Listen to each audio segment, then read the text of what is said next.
From Governor's Comedy Club in Levittown, this is Sports Bash presented by TicketBash.com. TicketBash.com, where memories are made affordable and where you'll never pay a service fee.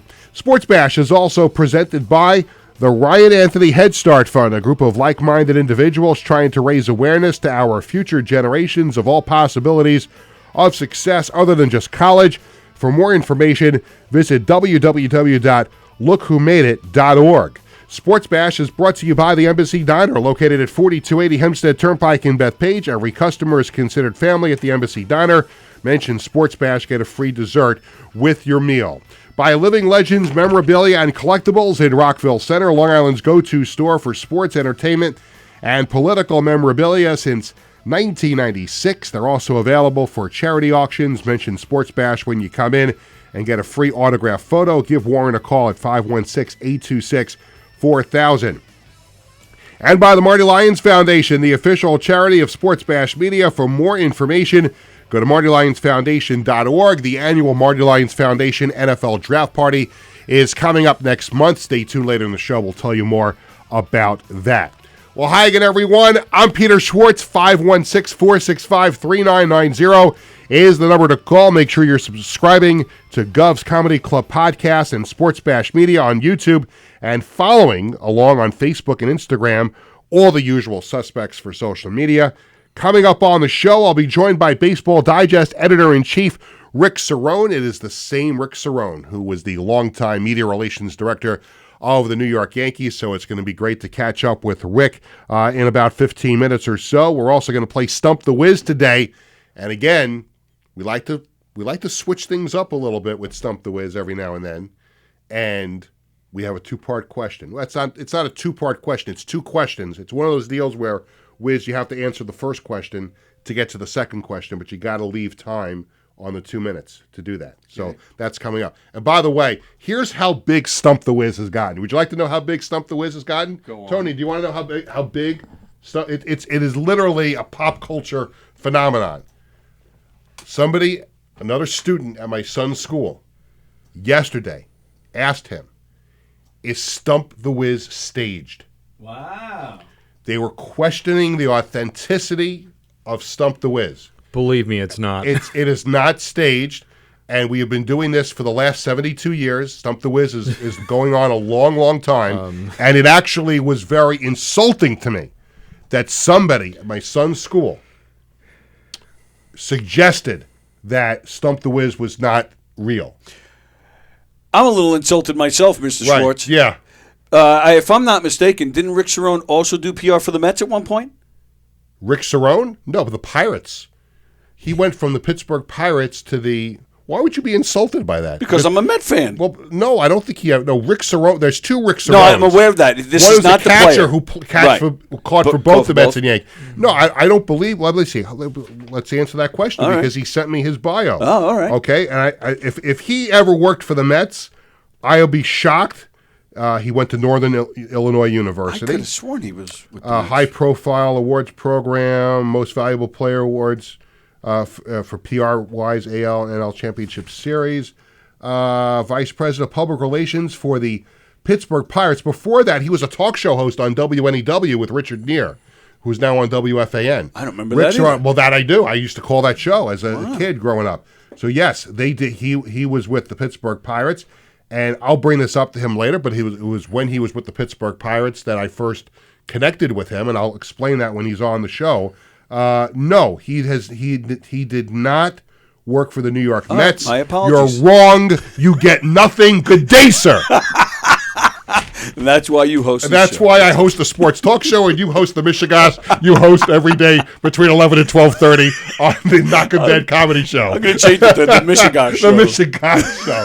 But yeah, so I wanted to bring up the Stump the Wiz. Could you? Somebody actually had the audacity to question the authenticity of Stump the Wiz. But we will have a great episode of Stump the Wiz a little bit later on the show, and I hope we have a really good episode of This Week in Sports History. Can you give us a little, I don't want to tease, but can you at least reassure me that we're going to have a good This Week in Sports History later? We will. Okay. We're going to have a great one. Okay, good. That's fine. It's better than good.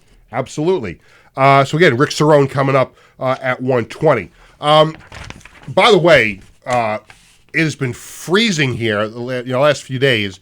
Today is actually a gorgeous day. Yes, it rained a little bit earlier today, but wow, I just came out of a meeting at Nassau Coliseum, a New York Dragons related meeting, and I literally had to take my jacket off. That's how nice it was outside. So finally, some nice weather. I don't know if it's going to stay that way, but hopefully you can get outside today if you're here on Long Island. I know there's at least one person. It's my mother watching in Florida, so it's always nice in Florida for the most part when it's not pouring rain. But we have a very, very nice day here now on Long Island, so if you can get out and walk around a little bit, that's great. And we'll be talking baseball with Rick Cerrone in a little bit. I want to start talking about something hockey-related, and I did not obviously get a chance to touch on this the other day because we had Rob from Lake Success was our FOP the other day, and I wanted to talk about the whole Brock Nelson situation with the Islanders, and I'm glad I didn't get to it on Tuesday because I wound up going to the Islanders-Winnipeg game on Tuesday night, and going through the evening and going through the post-game and covering the locker room and doing a story about it for WFAN.com, a series of things happened during the course of the day on Tuesday, and I wanted to bring it up because I think it brings up something about a broader spectrum of sports. So many people always come up to me over the years, like when what's wrong? You okay? And I'm like, oh, the Islanders had a bad game last night, or the Jets had a bad game, and it bothers you. When you're a sports fan, there are emotions that go through you that people who don't follow sports closely will never understand. Like, when I tell the story of walking out of a Jet game and punching a dent into the concession booth, people say, is something wrong with you? Are you okay? It's a game. And I know it's just a game. And we have bigger issues going on in the world than sports. But if you are a diehard sports fan, and that's why I'm sitting in this chair right now. If I didn't love sports so much growing up as a kid, I would never have dreamed of being a sports reporter or a sportscaster or a talk show host, and now even the general manager. It's a completely different animal than other emotions. Now, there's so many different emotions you can go through. And believe me, I have a point to all this, and I'll get to it. But if you're not a sports fan, you just don't get the emotions that come with being either a sports fan or working in sports, covering sports, whatever it might be. So, as everybody knows, if you follow sports here in New York, especially if you're an Islanders fan, you know that Brock Nelson is an impending free agent. Bless you, Tony. Thank you. Sorry. No problem. If you follow sports here in New York, especially the Islanders, you know that Brock Nelson, the Islanders' lone representative in the Four Nations face-off, and he's had a terrific career with the Islanders. He's been an all-star, and someday his name is going to be in that Islanders Hall of Fame, that new Ring of Honor that's around the top level of UBS Arena. Brock Nelson's name. Sign it right now at 1:08 p.m. on, what's today's date? March 6th? March 6th, yeah. March 6th, 1:08. I'm not breaking any news here. Everybody that has a pulse and knows anything about hockey, Brock Nelson will be in the Islanders Hall of Fame. No question. One day. I didn't ask you for your opinion on it. So he is an unrestricted free agent at the end of the season. And the NHL trading deadline is tomorrow. So there have been all kinds of rumors that the Islanders are going to trade him. Now, they were trying to get him to sign an extension. They don't want to lose him for nothing. But given where the Islanders are in the standings right now, I think 5 points out of a playoff spot, the odds are the Islanders are probably not going to make the playoffs. And even if they do, how valuable would Brock Nelson be to them? And we did this last week. We covered this on the show. We even did a poll question about it, should the Islanders trade him. I think most Islander fans, even though we all love him, and he's been a great Islander, but the best thing for this franchise is to start to turn the page and start to build for the future. So we'll find out sometime tomorrow if Brock Nelson will be an Islander when they take the ice on Saturday night in San Jose. So there's a lot of emotions going on in and around that. Are they going to trade him? Are they not going to trade him? And if you were either at the game on Tuesday night or you were watching the game on TV on MSG, and I was so busy, I wanted to send Tony the clip, the interview with Shannon Hogan. Maybe while I'm spewing, maybe he can find it on Twitter, the post-game interview between Shannon Hogan and Brock Nelson, or maybe Wiz can find it or whatever. And I don't know if we'll get a chance to play it, but I meant to do it this morning, and I apologize. But if you didn't see it after the game, Shannon Hogan and Brock Nelson scored a goal on Tuesday night, and he was the first star of the game. And, of course, Shannon is so good at her job. We're really lucky to have her as part of the Islander family when she arrived for the 2014-15 season. And she has definitely become a Long Islander and a New Yorker, and she does a wonderful job as the pre- and post- and intermission host for the Islanders. And, of course, she got right into it with him. No question, right into it. So, with all the emotions, it looks like Tony's doing yeoman's work. Right? Did you want to play it? Yeah, instead of let me set it up. Okay. So this is Brock Nelson is the first star of the game, and of course it could be his last game as an Islander. Let's listen in as Shannon Hogan. I'm not ready. You're not ready yet? Okay. Give me a second. So Shannon Hogan is about to interview Brock Nelson, and as soon as you saw this unfolding, you knew that somebody was going to get emotional with this, because Brock Nelson loves being an Islander. He's been an Islander his whole career. He got married and raised a family here on Long Island. And now this may be the last time he is interviewed as a New York Islander. Are we ready for that now? Yes, Here's courtesy of MSG-SN, Shannon Hogan interviewing Brock Nelson. Brock, I'm going there, my friend. I want to know how you're able to play a game like this that is up to your identity with everything going on right now and the noise, and knowing what it means to wear this Islanders jersey for you. Just worried about playing the game. That's about it.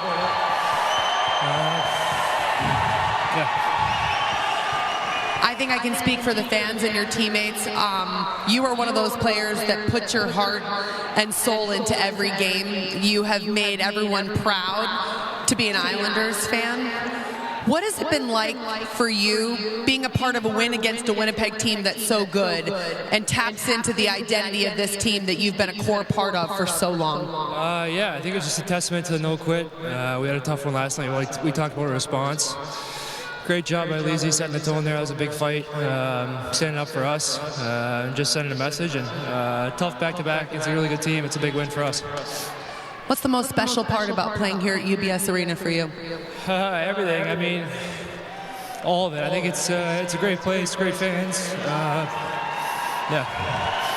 Brock, I hope to see you soon. Thanks so much for your time. Congratulations on the win. Thank you. I mean, could you have done a better post-game interview if you're Shannon? I mean, she got right to the point, and you heard, and Shannon kept herself together there. But Brock Nelson, you can tell, was starting to well up because he has a feeling that this is his last game. Now, he was a little more controlled in the locker room. We had a chance to speak to him after the game. But, and I would not bring this up if it was not reported other places, but there were people after the game that tweeted and put on social media that they saw Shannon leaving UBS Arena in tears and emotional. And I can tell you that she was like that seconds after the game was over. After she did that interview, she walked past us, a line of people waiting to get into the Islanders locker room. And I'm paraphrasing exactly what she said, was that I just have a feeling that was the last time. And that was the last time that maybe she interviews Brock Nelson as a member of the New York Islanders. And this all circles back to the emotions of what it's like to be in sports, because some people may have said, well, why was she emotional? Why was he emotional? Why is everybody making a big deal about this? It's just a hockey game. It's just a player. It's just a broadcaster, whatever. And back to my original point about all of this is that when you work in sports, or when you are a sports fan, if you are a player or a coach or a broadcaster or a writer, inevitably you're going to get close to a player or a coach. In my case, I've been very, very lucky in 35 years of doing this for a living, that I've forged friendships and relationships with people who I've worked with, people who I've covered. I mean, some of my dear friends today, and this is why I was so excited to be back with the New York Dragons, the new version, is that I met so many great people and had such a great experience working for the first era of the Dragons from 2001 to 2008, that you create relationships and friendships for life. I mean, that's the way it is. And the same goes if you're covering sports, you're a fan. You feel it.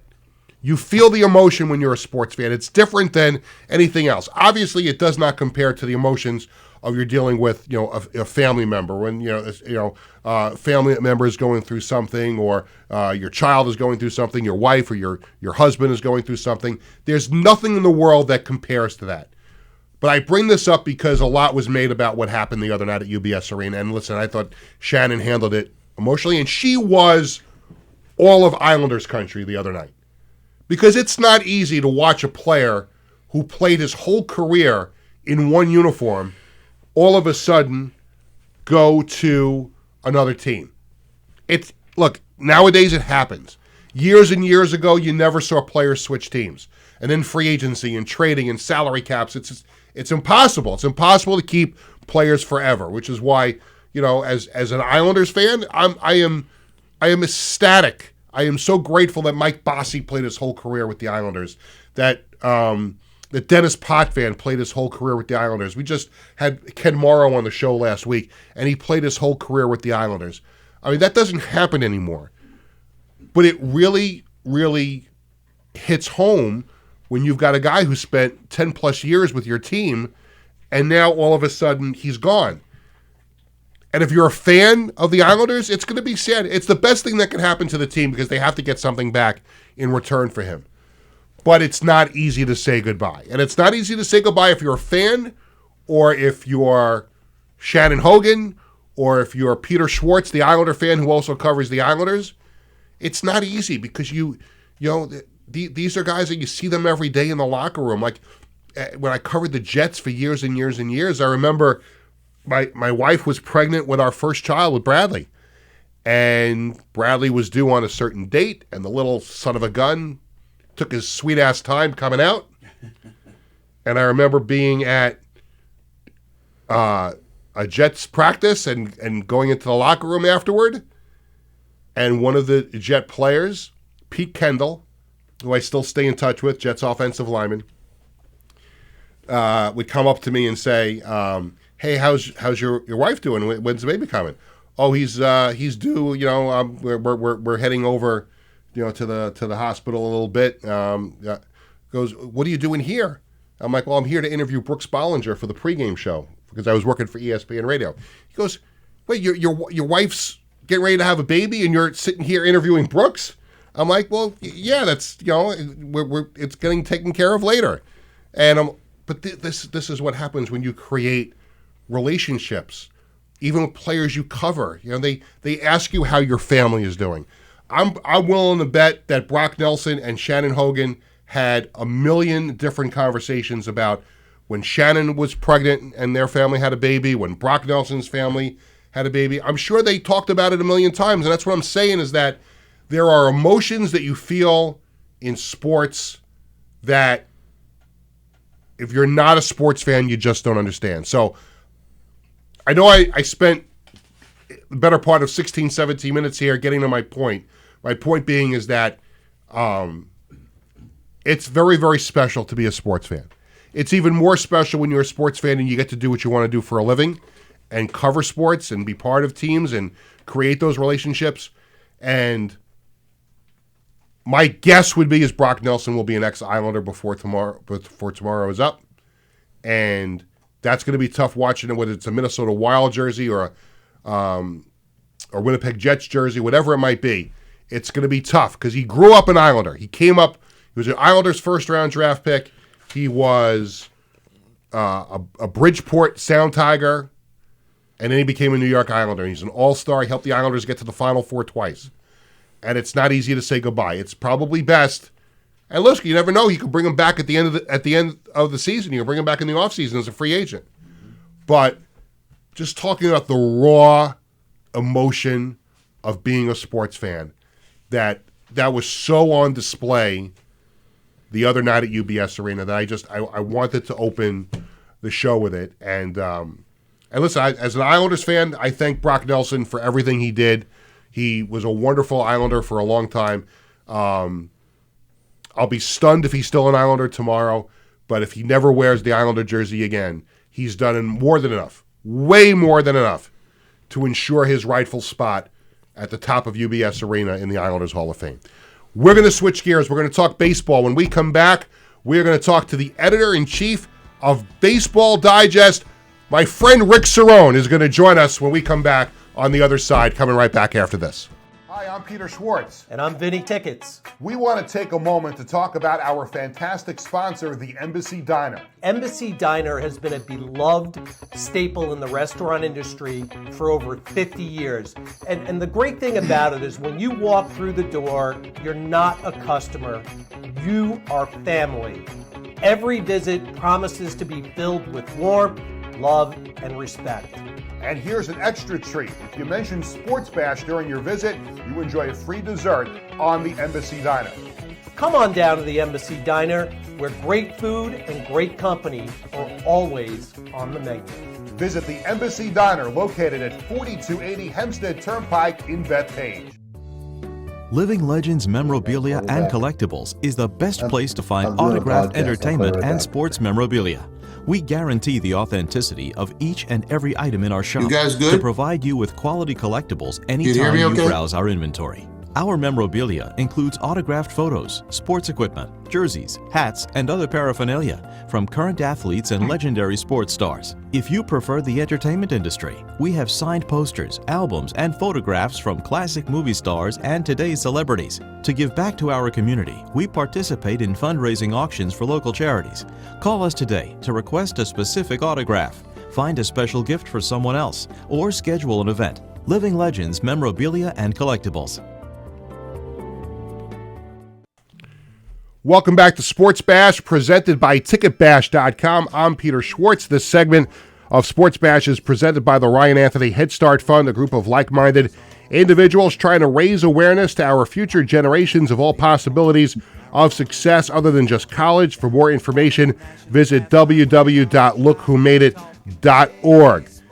Welcome back to the show. Time to talk a little baseball, and we welcome in a good friend of mine, longtime Yankees media relations director, and now the editor-in-chief of the longest-running baseball publication in the world, Baseball Digest. We welcome to the show Rick Cerrone. Rick, it's Peter. How are you? Hi, Peter. Great to be with you and Tony. Tony is he's like the silent partner in this. He just runs the dial. Nothing wrong with that. Absolutely. No, it's amazing. I do get along with him, even though he's a Met fan. That's okay. My wife was a Met fan. Well, my wife, too. As you know this, my wife and I have a mixed marriage. The funny thing happened to her Met fandom. We went to work for the Pirates and then the Yankees. Yeah. And, they paid the check, so you started rooting for them, and very tough to get it back. But. Yeah.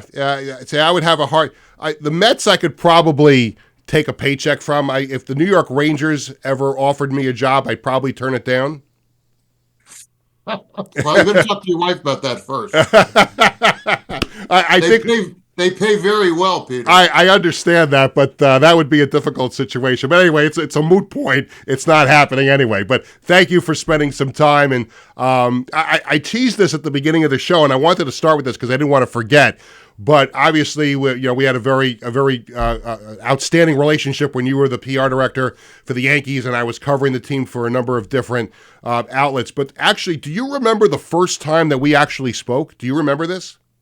Oh, Peter, you're obviously going back probably 30 years. Yeah. So, well, I'm going to tell everybody the first time we ever spoke was when I was in college at Buffalo State College, and I was an intern for the Buffalo Bisons. And one of mine, at that time, they're getting ready to move into Pilot Field, the brand new stadium in downtown Buffalo.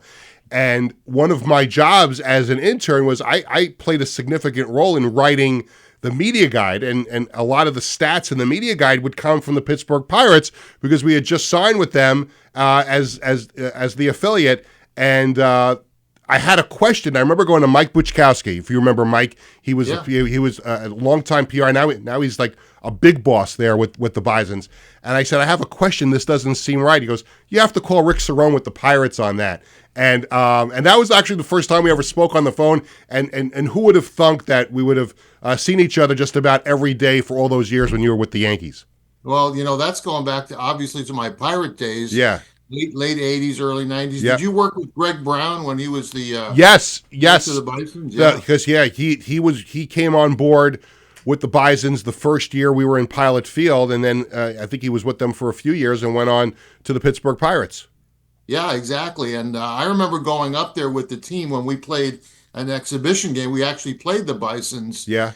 one year in an exhibition game, and that was really an enjoyable trip to make to Buffalo. Yeah, it's great. I was always hoping Buffalo was kind of my second home after spending 4 years up there. I always held out hope they would get a major league team, and they wound up getting the Blue Jays for a short time as a result of COVID. But that's a beautiful stadium they have up there. They also had the New York Knights. Yes, absolutely. Well, that was in the old place. That was in War Memorial Stadium, I helped them find that ballpark for the movie. I was the baseball consultant from Major League Baseball on the movie, and I remember going up and watching them film scenes out of chronological order, willy-nilly, at War Memorial Stadium. So that stadium was still up. I went to college up there from 1985 to 1989. So I was at the last Bisons game in War Memorial Stadium, and I was at the first Bisons game in Pilot Field. And that was an interesting place to see a baseball game, War Memorial Stadium. Very, very interesting. My God. But you know what? The great thing about it is I remember the producer of the movie when they were looking for location, and they started talking about different available ballparks. We don't want people to look at and say, "Oh, that's Wrigley Field." So the New York Knights in the movie were a team in the National League, and they pretty much had their own unique ballpark. Yeah. That people around, unless you lived in the Buffalo area, Western New York, you didn't look at any scene and say, "Oh, that's War Memorial." It was Knights Field, that was a lot of fun. I really enjoyed it. And by the way, The Natural is my favorite movie. I don't know if I ever told you that, but I have so many great movies that I've seen in my life. The Natural, by far. Every time it's on TV, I put it on, I watch it. My wife will come over and say, "You're watching that movie like you've never seen it before." Well, next time you watch it, I'll tell you where all the mistakes are. I keep learning of more and more. But last week I did Richard Neer's show on WFAN. Yes, I was in studio. I was doing updates that morning. Yeah, and he asked me, "What's your top baseball movies?"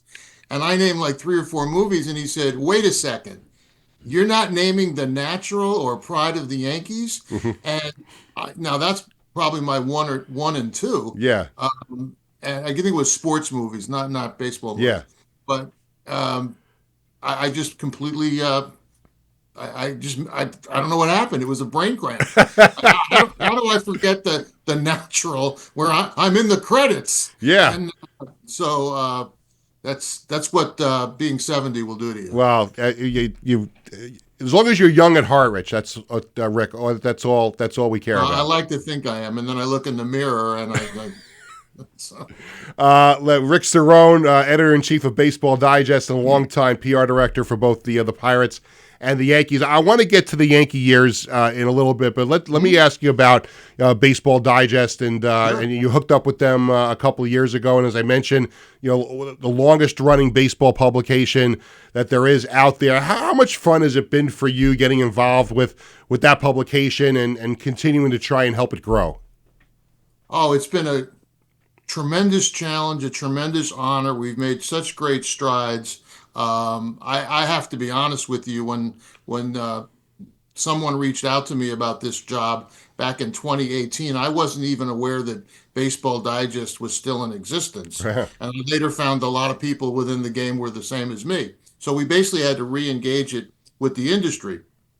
But to put in perspective what it means for me to be at the helm editorially of Baseball Digest, when I was 14 years old, my first week of my sophomore year at Yorktown High School up in Westchester County, I got a new guidance counselor, which meant nothing to me. Like my guidance counselor from freshman year, and I was an awful student. I had to take 2 courses from freshman year over again in the summer just to become a sophomore. I was really struggling, and I was going to get a new guidance counselor. My guidance counselor is now the principal, and I don't know how it happened that I was assigned to a man named Buddy Dowds. Now, Mr. Dowds, I knew two things about him.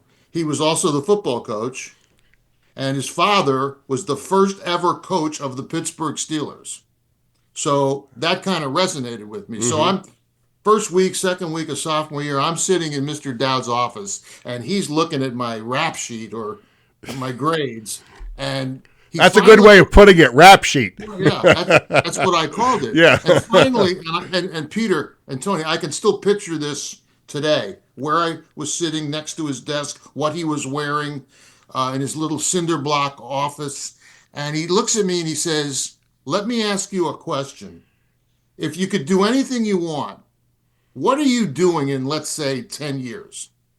Now, I know that whatever I answer, I want to be an airline pilot, a police officer, whatever it is, he's going to say, well, if you want to do that, you're probably going to need a high school diploma, and we're not off to a very good start." But my answer blew him away. My answer was, "That's easy, coach. I'm the public relations director of the New York Yankees." Wow.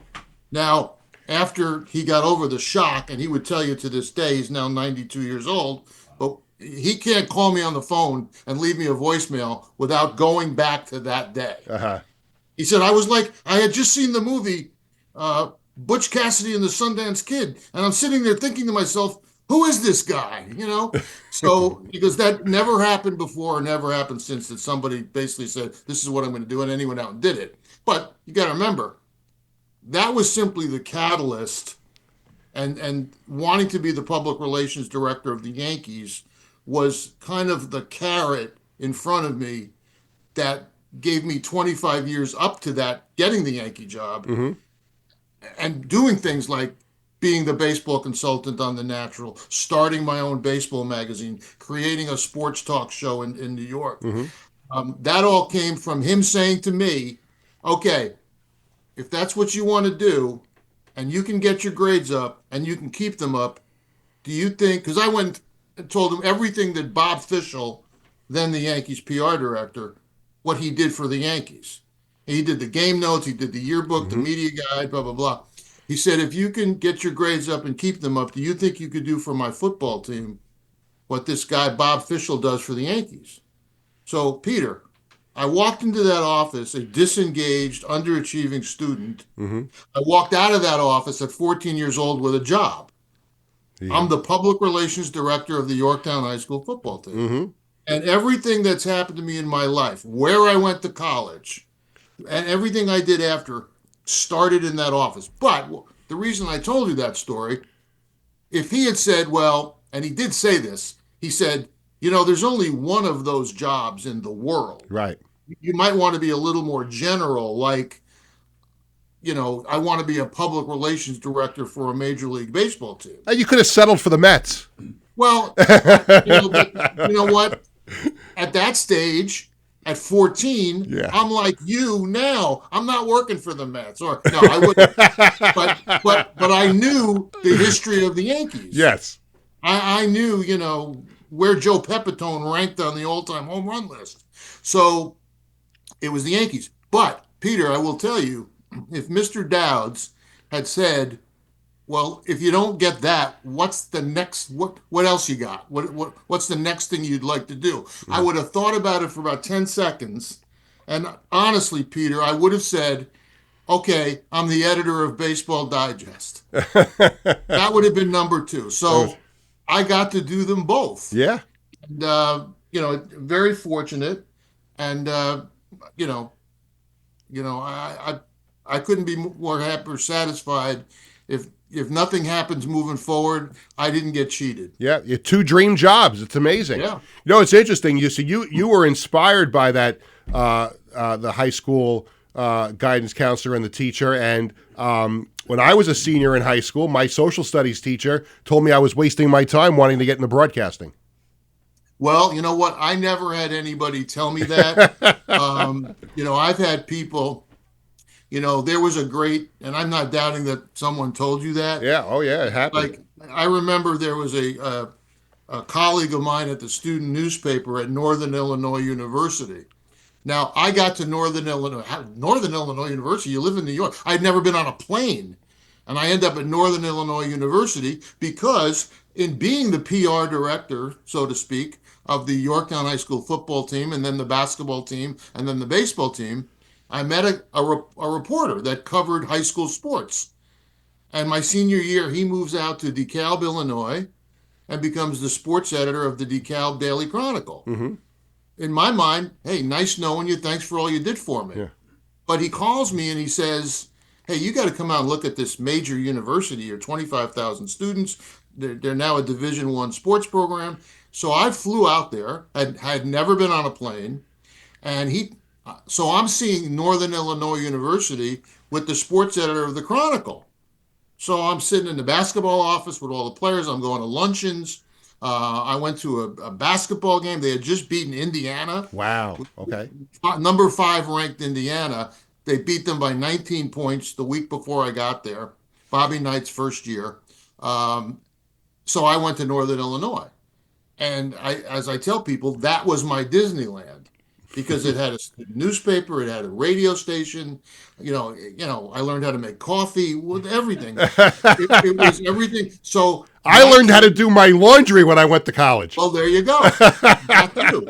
I used the coffee story, you used the laundry story. Yeah. So that came from Buddy Dowd saying, can you do for my football team? Yeah. So, and then Northern Illinois got me to learn my trade. And when I came out and there was no jobs, happenstance, it reared its head again when a guy that lived in my local town and was publishing a collector's magazine decided that he didn't want to do it anymore because he did it to promote his set of baseball cards because he was going to compete with Topps. But when the second set wasn't going to happen, he didn't need this magazine to put the cards in the centerfold, so he wanted to get rid of it. And he had one issue left to go that he was obligated to send to subscribers, and his editor went off to college. So his editor was a high school senior. His editor's name was Keith Olbermann. Whoa! So wow. Keith goes off to Cornell, and he asked me, "Can you finish up this magazine, and then I'm done with it? I'll give you $150." He might have said, "I'll give you $15,000." That's what it seemed. $150. Wow! So I did it. I put. Remember, Peter, those days you're dealing with wax and type and typesetting. You're not doing this on your computer. So I did it, and I said, man, I'm enjoying this. So I convinced this gentleman, Mike Arenstein, let's keep this magazine going, but let's make it, instead of Collectors Quarterly, let's make it Baseball Quarterly, because there's no regularly distributed full-size baseball magazine. Yeah. There's only the digest. So he did that. I was the editor. After a couple of months, things grew, and I took over and became the editor and publisher. So as Bill Shannon, who you remember. Yeah, may he rest in peace. He may rest in peace, one of my dear friends. I hired him as a publicist. Well, he pitched being my publicist, and I said, well, what are you going to publicize? And he said, well, the biggest thing that you have to publicize is you. I said, why me? And he said, well, you're the youngest editor and publisher of a nationally distributed magazine in the country. And I said, really? How do you know that? And he says, well, how old are you? I said, I'm 22. He said, well, if you're not, then there's going to be one ticked off 22-year-old publisher but until we find that guy, you're the youngest. There you go. So everything led to what got me to the Yankees in 1996. Tell us about the preview issue of Baseball Digest for 2025. We're going to take a look at the cover. It's got Juan Soto, new Met, Juan Soto on the cover. What can people find inside the preview edition? Well, it's really your program to spring training in the early season, because in addition to have a little synopsis of each team by a writer, each writer was from a team in that division was assigned to do the 5 teams and the division overview. But in addition to predictions and predicted order of finish, You've got team records. You've got the entire 40-man roster, coaching staff with uniform numbers. People use this. They take it to spring training. I'll go to spring training, and I'll do this next week, and I'll see people with their preview issue, because you don't have printed programs anymore Right. in a lot of ballparks. So it's got a lot. It's got 5 rookies to watch for each division, and it's on sale now. Juan Soto gets the cover honors, which we consider kind of an honor. It was unveiled Tuesday on MLB Network, and it's on sale now at all Barnes and Noble, at selected newsstands.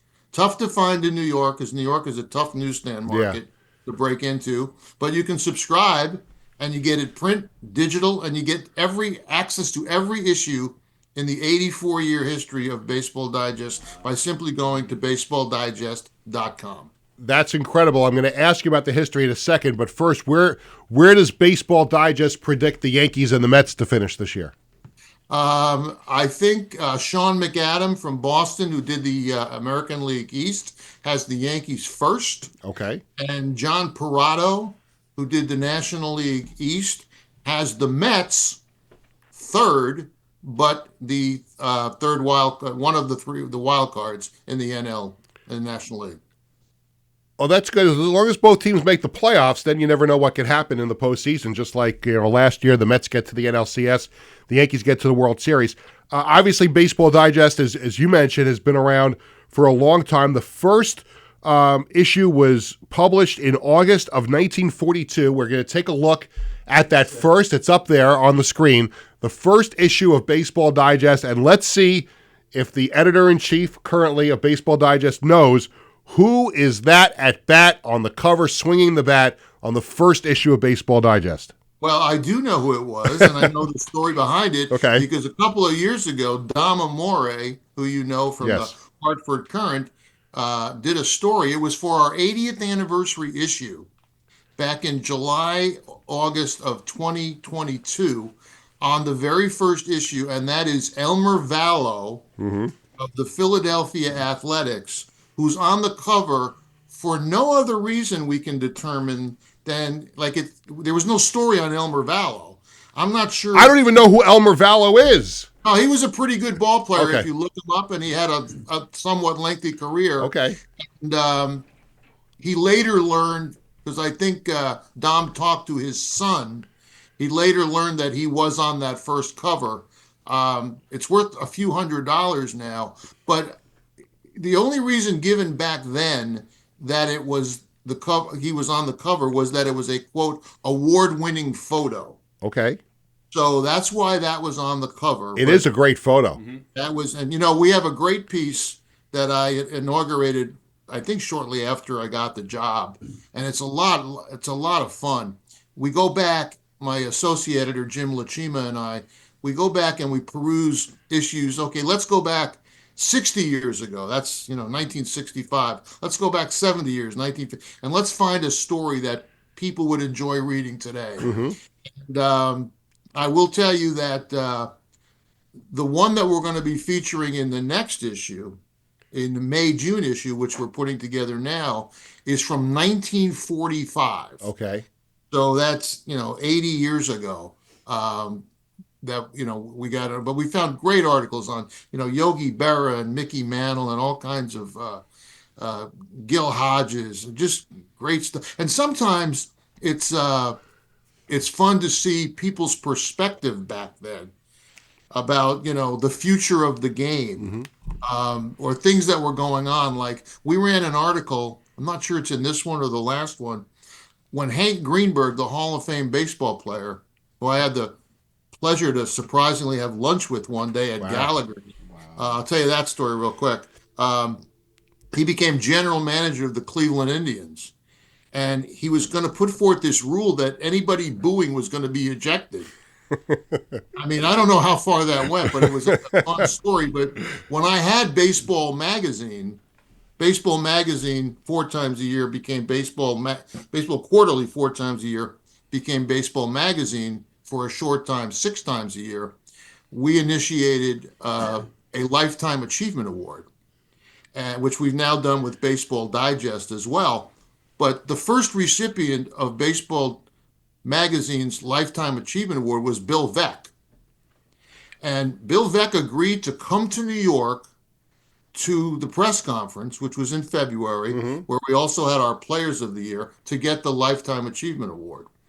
And he called me up the day before, and Bill Veeck, hello, Rick, this is Bill Veeck, And he asked me, he said, look, as I asked him if I could take him to lunch down at Gallagher's after this morning press conference, and he graciously said yes. He called because I have two friends that I would like to have join us. Do you think it would be okay if I brought two dear friends to lunch? I can't wait to hear who these people were. I said, Mr. Veeck, absolutely can bring whoever you want. Even though lunch at Gallagher's for the youngest editor and publisher of a national magazine. He said, yeah. I said, I didn't even ask him who they were. He goes, okay, I'd like to bring Hank Greenberg and Larry Doby. So I would have paid good money to have lunch with Hank Greenberg and Larry Doby, which I did. I did pay the check. Yeah. But, you talk about a wonderful experience. Oh, my God. But just things people that I've met, Bill Veeck. I mean, just Larry Doby, Hank Greenberg. I mean, I could go on and on. But I would be remiss if we didn't close with your time with the Yankees. And, you mentioned you got there in '96, just in time for the dynasty. And listen, I think it would be easy if I asked you, obviously great memories of working for that Yankees team, and obviously there's championships left and right. Like, give me a moment or two. Maybe it's one of the World Series. Maybe it's not. Excuse me. Give me a moment or two that sticks out from your time with the Yankees. Well, outside of just being around, I wouldn't say forged relationships with, because some of the people you haven't seen or spoken to since you were there. But to be around these people, the best in the world at what they do, iconic Yankees. I mean, we could rattle them off: Bernie, David Cohn, Matsui, Clemens, A-Rod, Jeter. I mean, what an honor. But the memories I have are not really like things that happened on the field, although I could give you a list of 50 that I can't believe I was there for, from perfect games to Brocious' home run in the in the World Series. But it was the people meeting Milton Berle, going to lunch with Milton Berle, and meeting Paul McCartney and Ringo Starr. And telling Ringo Starr when I met him in a shoe store in Boston, because he was there with a friend of mine, David Fishoff, who was a concert promoter, and said, hey, come say hello. I introduced him to my 10-year-old son and said, Ringo, this is Corey. He's a big Beatles fan. And Ringo Starr pokes him in the stomach. My son doubled over left, and he said, no, he's not. He's a little Beatles fan. And I'm like, okay, that's it. Thank you. Good night. But I got a letter when I was the youngest editor and publisher of the National Magazine from Frank Sinatra. Oh, who in the letter said, to do what you have done, it should serve as an inspiration to young people everywhere. So, and then the one name I didn't mention, but I mean, George Steinbrenner. Yeah. I mean, look, he thought very highly of me, and I know Hal would adhere to that, because he told me it meant a number of times. I don't know what you and him got going, but but we went toe to toe so many times. Wow. Because if I can tell you real quick, I decided when I first interviewed him, when I was the youngest editor of Baseball Magazine, I interviewed him and I asked him about his leadership style. And he said, some leaders are Pattons and some are Eisenhowers, referring to the two very different World War II generals. He said, I guess I'm a Patton. And knowing that I wanted this job still, I walked to the parking lot after that interview saying, okay, if you ever get this job, that's the way you're going to play it. He's General Patton, and you're a lowly corporal. So, Peter, when I had that job, it was always sir. It was never boss. It was Mr. Steinbrenner. I answered the phone, yes, sir. I prefaced everything I said with, sir, if I might. Sir, if I could give you this opinion. sir, I can't let you do that. Sir, are you out of your mind? You know, things like that. But it worked. What was it like working with George Costanza? Well, you know what? I got nothing for being the role model for George Costanza. I did float the idea of cotton uniforms, and it just didn't go anywhere. You know, I mean, you know, I get it. You know, when I wanted the job with the Yankees when I was 14, they were owned by CBS. Yes. You know, shortly thereafter, they're now owned from who then was a relatively unknown shipbuilder from Cleveland, who, when I walked in that door to my office in 1996, he's being satirized on an iconic sitcom, you know, for firing people like it's a bodily function. So, you know, it was a challenge, but I think I was up to the challenge. You know, you said I joined them in 96 in time for these championships. You think that was coincidental? Oh, that's awesome. Rick, I wish we had some more time. We have to do this again. It's long overdue that we caught up and chatted. Let's do this again when the season gets underway and we can share some more great stories. And I will tell you now, Peter, I think both teams are going to struggle if they are to win the division. It's not going to be an easy season. Okay. To win the division, or for one of them, and it's going to be a challenge to make the playoffs. But let's get back together afterwards and see how I did. Absolutely. You have no idea how enjoyable this was. I really appreciate your time. Thank you, Rick. Well, you're one of the great people, and good luck with the Dragons. I'm so excited about that. By the way, before I let you go, there is a commonality story here with Rick and me and the Dragons. So there was a game I was doing on the radio, and Rick had left the Yankees. He was doing his own PR company. And you were with Goose Gossage. That's right. And you brought Goose Gossage to a Dragons game. You brought him up, and we had a chance to interview him at halftime of a Dragons game. Right. So those are my only Dragons game to date. Yes. So of all the things you did for me, the times I've covered the Yankees, that ranks right up there as something I'll always be appreciative of that you did for me. Well, I've been watching you through Boomer and Geo and this new venture you have. They've been kind to you. They're both terrific, and I just couldn't wish you enough success. Thank you so much, Rick. I really appreciate it. All right. Awesome. All right, we'll see you soon. Have a happy baseball season. Wow, that was, if I may say so myself, that was a top 5. And Rick will say, why isn't it top 1? But one of the best interviews I think I've ever done. Or not that I'm a great interviewer, but like one of the best spots we've ever had here on the show or any radio talk show that we've ever done. Tony, executive decision: should we blow off the second commercial? What, and then play it at the end? And play it at the end. Yeah, we'll do it at the end. Okay, we'll do it at the end, like we did the other day, because we just ran way too long. I know somebody who enjoyed that interview a lot, and that's Wiz. Oh, I Welcome. loved it. Wasn't that great? Oh, I was invested into the entire thing. It was time with the Pirates, also knowing that the youngest publisher, yep. And knowing all these people like Goose Gossage and George Steinbrenner, it's incredible. The only thing that I'm disappointed with in not going to the break is first time ever, and I schedule all the music on the show, was we were going to hear from the Tubes. Talk to you later, but we'll save that for Tuesday's show. I'll make sure I put that in. It is time to play Stump the Wiz. We ask that you DM your best sports trivia question to Sports Bash Media social media channels. If we pick your question and you stump the Wiz, you win a prize. Today's prize: 2 tickets for a mutually agreed upon Mets or Yankees game this season, courtesy of TicketBash.com. Today's contestant is Phil Steinberg from Bayshore, and he sends in 2 questions. So this is one of those situations where we have 2 questions, and you have to get the first question right to move on to the second question. But you only have 2 minutes for both questions. Okay. All right, you ready? Mm-hmm. Tony's going to have 2 minutes on the clock. He's ready to go. So you have to answer the first question. We'll stop the clock. We'll towel off, and we'll get reset for the second question, okay? Right, okay. And again, can you believe that somebody had the audacity to question the validity of this particular segment of my show? They should be banned. They should be banned. Don't listen to the show. If you think it's fraudulent, don't listen to it.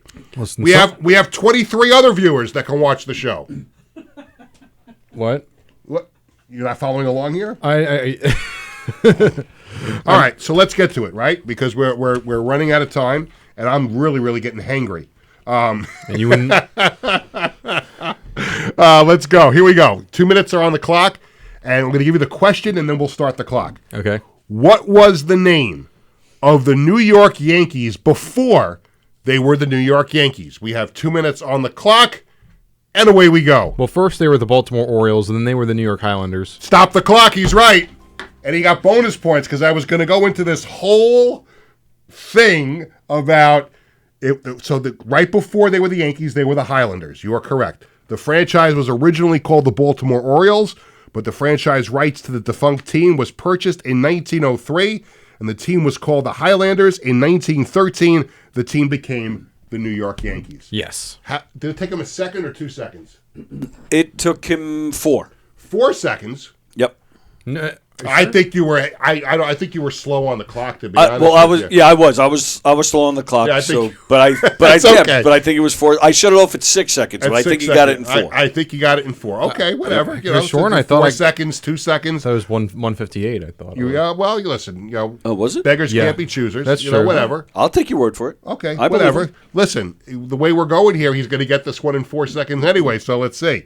Are you ready for number 2? Okay. Ready for round 2? Here we Okay. go. Question number 2. This may take a little while. Yes. This. You saw the question. See it, Right. yes. What former Major League Baseball player's name is composed of 4 body parts? The look on his face. Listen, you were the one who brought up. What did you bring up on the show a couple of weeks ago? What was the incest? You brought up incest on the show 2 weeks ago.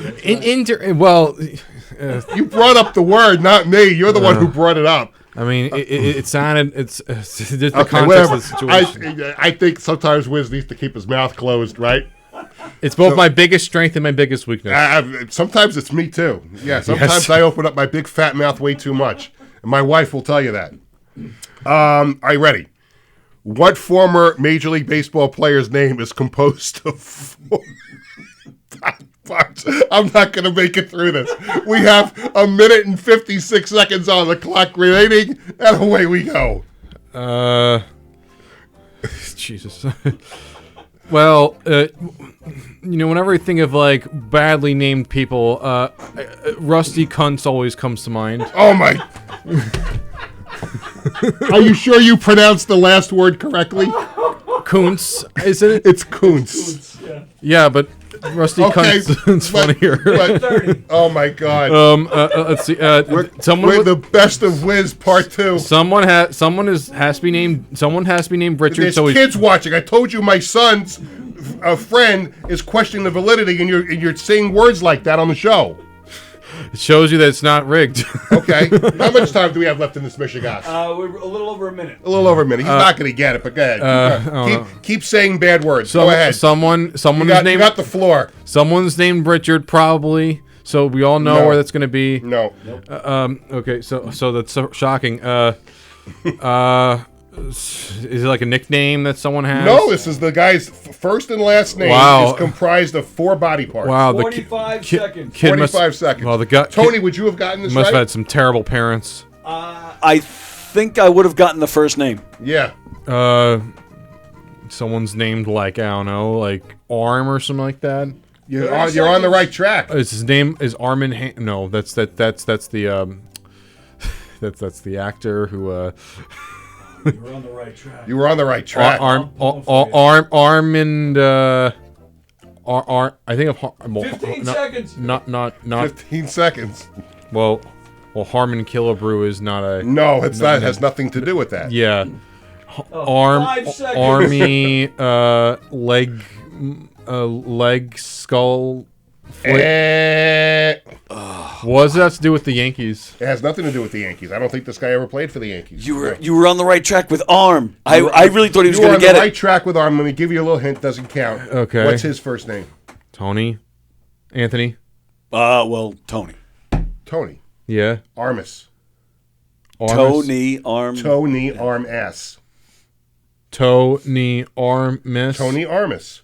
Toe, knee, arm, ass. Interesting. It's a bit of a stretch, Tony Armas. I wouldn't really think of that as like, 4 different body parts. Well, I didn't think of it either until the question was sent to me. It's a bit of it's an interesting one. Do this week in sports history. Let's go in another direction now. Okay. Oh God, Tony Arm ass. Yeah. Someone should call him that. Yes, Jesus. On This Week in Sports History, NHL legend Ray Bourque, who had spent 21 seasons with the Boston Bruins, was dealt to the Colorado Avalanche, and he won a cup with them 2 years later in what was his final game of his career, which was a Game 7 against the Devils, which denied the Devils a chance at a back-to-back. And as we all know how great Ray Bourque was. 5-time Norris Trophy winner. Have you ever heard of the great comedian Lou Lipschitz? I've heard the name. Okay, good. I have heard the name. So Ray Bourque, legendary Boston Bruin. He was also a Hart Trophy finalist twice, which is rare for a defenseman, which tells you how amazing Bourque was in his NHL career. Also has the number 77 retired by both the Bruins and the Avalanche. As we all know how great Ray Bourque was. Do you know the Jets used to have a clock management coach that worked under Herm Edwards? And do you know what his name was? No. Dick Curl. No, seriously, I'm not joking. Okay, I'm just, Well, if you think that's God, there's lots of great names there. Yep. There's my. Okay, I think that's enough. It's time for the Sports Bash Media poll question of the day. We post a new poll question every Tuesday and Thursday on the Sports Bash Media X/Twitter page. Today's question: with Luis Gil out for a while, should the Yankees look for another starting pitcher? The 3 choices: yes, no, wait and see. I would say wait and see. We'll go around the room really quick. Tony? Yes. Yes, they should. Yes. What about you? You can never have enough good pitchers. So. Exactly. Well, that's why the Yankees didn't trade Marcus Stroman, because now they have Luis Gil out. Couple things before we say goodbye, and we're a couple minutes overtime, and Tony doesn't care because he's on his phone. Doesn't matter. I'm working, baby. Yeah, I know. I understand that. This is a long day for you. Do you have any shows before your own show that you have to worry about? No. No. That's half a day for you. Coming up on April 24th, I am very, very honored and privileged to, for the 5th year in a row, be the host of the Marty Lyons Foundation NFL Draft Party. And it's going to take place once again at Great South Bay Brewery in Bayshore here on Long Island. And we've done it now for 5 years. I'm very blessed to be the host, and it's a lot of fun. And obviously, we work very, very closely with the Marty Lyons Foundation. My family and I are official volunteers, and it's always great to work with them. And that night in particular, it's great. We have Marty there. We have some former Jets, other NFL players. There's raffle prizes, giveaways, door prizes, all kinds of stuff. I believe they're doing the unlimited pizza with your ticket this year again, which was great last year. So a whole bunch of things going on, and a lot of former NFL players. Some surprises maybe again this year. I don't know. 6:30 to 9:30. It's presented by the Marty Lyons Foundation headquarters in the Long Island chapter. Thursday, April 24th, 2025. 2025. 6:30 to 9:30, and a lot of the excitement will be done early because the Giants have the 3rd pick. And the Jets have the 7th pick, I believe, in the draft. 6th, 7th. I should know that, but 7th. So a lot of excitement early on. The draft will be on the TVs there. If any of the local teams are in playoff action and those games are on the TV, they'll put at least one of them on the TV. So if you're worried about missing something that's going on in the sports world, you'll be able to still get the chance to see it. It's a great venue, great atmosphere, and hopefully you'll be able to come out and have some fun. Great night for a great cause. And I open every time I do that gig. I always start, and the people that have been there now all 5 years, they're going to hear it again. But again, if you told 14-year-old Peter sitting in the upper deck of Shea Stadium watching the Jets annihilate the Green Bay Packers and go on to the playoffs, that I would be asked not once, not twice, not 3 times, not 4 times, but now 5 times to host the Marty Lyons Foundation draft party. I'd say you're crazy. It's one of the guys I grew up idolizing. And I'm glad that Marty is a really good friend of mine now, so that's going to be a lot of fun. Pardon me if I missed it, but where is it held? Great South Bay Brewery. Oh, okay. In Bayshore. In Bayshore. Okay. Great location. So we look forward to that. And one quick other thing. Again, this is my bi-weekly mention of the team that I'm now the general manager of, the New York Dragons, and we are so excited to be back at the Nassau Coliseum. Take a look at that. We saw that today. So we are now on the video screen outside the Coliseum. There'll be some other variations of that now outside, but we are officially now tenants of the Nassau Coliseum. We're back, fire-breathing football coming June of 2025, our home opener, June 14th. Now, you'll notice at the bottom of that, that's one of the towers that will take you up to the suite level. You see below, to the left, you have the Long Island Nets, and to the right, there is still the logo of the New York Riptide. So we are working to get that replaced and put the Dragons logo up there. But for the time being, we're on the video screen. You'll see that, and I couldn't be more excited. Coming up on the show on Tuesday, I wanted to make sure it's on the floor here. You're going to like this. I didn't tell you this yet, Tony. Met fan. You're a Met fan, too. Mm-hmm. He has a brand new book out. A member of the 1969 World Series champion New York Mets, and I'm holding it up right here, Art Shamsky. Has a great new book out, Met Stories I Only Tell My Friends. Art Shamsky will be on the show on Tuesday. Nice. How about that? And you know what else is interesting about Art Shamsky? What was the my Everybody Loves Raymond, right? Yeah, he was on there, right? Well, but do you know what the Art Shamsky reference is in the show? So Raymond's brother, who was the police officer in the show, right? The dog was named Shamsky. Oh, is that right? For Art Shamsky, yeah, wow, absolutely. So that will do it for this edition of Sports Bash. We had some fun on the show today, for free of charge. Like, you don't have to pay to see this show. You have to pay to sponsor this show. I get paid. Everybody gets paid. But you didn't have to if you're the viewers of the show. That'll do it for this edition. So many thanks to my guest, Rick Cerrone. Thanks to Tony Walker and Wiz, everyone here at Governor's Comedy Club. We had a great Stump the Wiz today as well. We're presented by Ticketbash.com and the Ryan Anthony Head Start Fund. Sports Bash is sponsored by the Embassy Diner in Bethpage, by Living Legends Memorabilia, by Rockville Center, and by the Marty Lyons Foundation. And don't forget the Marty Lyons Foundation NFL Draft Party on April 24th. For our entire crew, this is Peter Schwartz saying thank you for watching. Sports Bash returns Tuesday at 1 o'clock. Have a great weekend, everyone. And again, thanks to Brock Nelson for all the great memories in an Islanders uniform. We'll see you Tuesday. In 1982, the Marty Lyons Foundation began with a single heartfelt mission: to bring moments of joy and hope to critically ill children by granting wishes that make their dreams come true. Since that day, we have touched the lives of over 8,500 families, raising over $43 million to grant wishes that offer a beacon of light in their darkest times.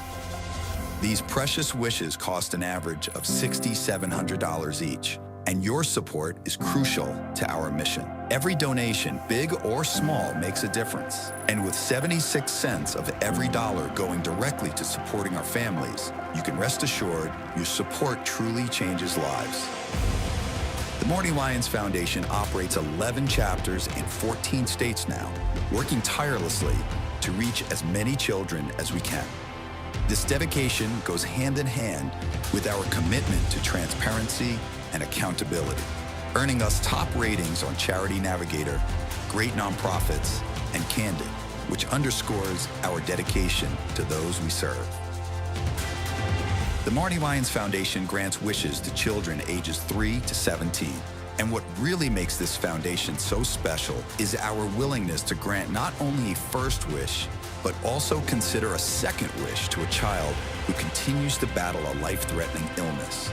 We stand by these children, offering them hope and strength through the power of dreams. giving our children the courage to wish for more. What's your purpose in life? Is your purpose in life to live in the big house and drive the nice car? No. Your purpose in this life is to make it a little bit better for those that follow and realize that we live for today to see a better tomorrow. Visit MartyWyonsFoundation.org to learn more and get involved.